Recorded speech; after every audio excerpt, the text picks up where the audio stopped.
పదే పదే కిషన్ రెడ్డి గారు తెలంగాణ మీడియా ముందు బండి సంజయ్ గారు రాహుల్ గాంధీ గారి పట్ల రాహుల్ గాంధీ గారిని విమర్శించే కార్యక్రమాన్ని, కాంగ్రెస్ పార్టీని విమర్శించే కార్యక్రమాన్ని, పాకిస్తాన్ యుద్ధానికి సంబంధించిన ప్రస్తావన తెలంగాణ గడ్డ మీద పదే పదే పదే పదే పదే మాట్లాడుతూ ఉన్నారు ఇద్దరు మంత్రులు. ఎందుకు మాట్లాడుతున్నారు అని నేను ఎంక్వైరీ చేసుకున్నా. ఈ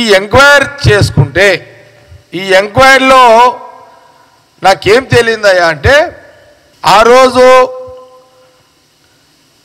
ముందు నేను ఒక ప్రశ్న అడుగుతున్నా కిషన్ రెడ్డి గారు, బండి సంజయ్ గారు, ఈ దేశంలో అధికారంలో ఉన్నది బీజేపీ కదా, ప్రధానమంత్రి మోడీ గారే కదా మూడోసారి ప్రధానమంత్రి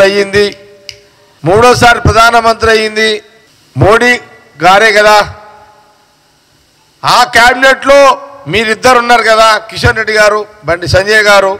కాంగ్రెస్ పార్టీ సూటిగా ఇదే తెలంగాణ గడ్డ మీద నుంచి రాహుల్ గాంధీ గారి నాయకత్వంలో సూటి ప్రశ్న, మిలిటెంట్లు, పాకిస్తాన్ మిలిటెంట్లు భారతదేశంలో ఎంట్రీ అయి కాశ్మీర్కు వచ్చి ఒక 30 మందిని ఫైరింగ్ చేసి చంపారు.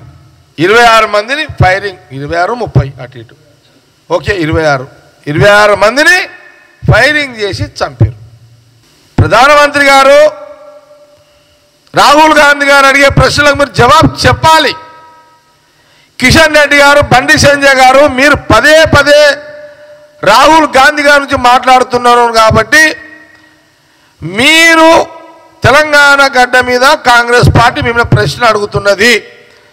కాశ్మీరు, పాకిస్తాన్ బార్డర్ నుంచి కాశ్మీరు వరకు వచ్చి ఆ పార్కులో మందిని ఫైరింగ్ చేసేంత సమయం అంటే దాదాపు కొన్ని గంటలే కదా ఎంట్రీ నుంచి వాళ్ళు వచ్చి ఫైరింగ్ చేయడము.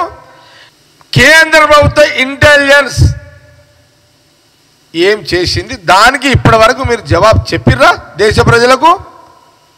కిషన్ రెడ్డి గారు, బండి సంజయ్ గారు ఫస్ట్ ఈ దేశ ప్రజలతో పాటు తెలంగాణ ప్రజలకు, తెలుగు ప్రజలకు, ఇటు తెలంగాణ కానీ అటు ఆంధ్రప్రదేశ్ ప్రజలకు బార్డర్ నుంచి మిలిటెంట్లు, పాకిస్తాన్ మిలిటెంట్లు వచ్చి ఫైరింగ్ చేసి చంపిర్రు, వచ్చిర్రు, మన వాళ్ళని చంపిర్రు, మళ్ళీ తిరిగి పొయ్యిర్రు, దాచుకున్నారు.